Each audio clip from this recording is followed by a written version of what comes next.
Jom kita bongkar satu ayat Quran yang selalu diguna untuk kukuhkan kuasa golongan agama.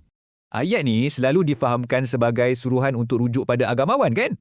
Tapi betul ke Al-Quran sendiri cakap macam tu? Jom kita siasat buktinya sama-sama. Okey, alat kita ialah tasrif.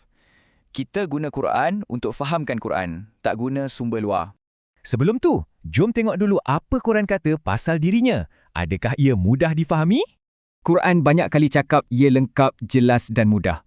Tak sebut pun perlukan orang tengah. Kalau ada benda yang kita tak setuju, apa Quran suruh buat sebenarnya? Quran suruh kita rujuk balik pada teks, bukan pada pendapat pakar atau ulama'. Okey, sekarang jom kita bedah perkataan paling penting dalam ayat ni, iaitu zikir. Dalam Quran, zikir ni konsisten, maksudnya satu benda je, mesej wahyu atau kitab tu sendiri.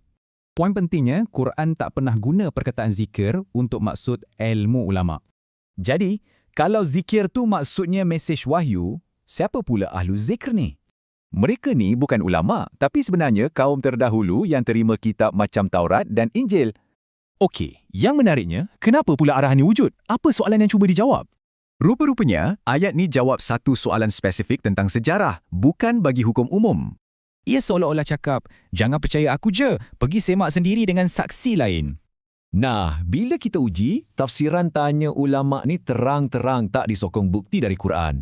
Jadi, ayat ni sebenarnya bukan suruh kita ikut je cakap orang. Sebaliknya, ia adalah satu seruan untuk kita sahkan sendiri maklumat yang diterima.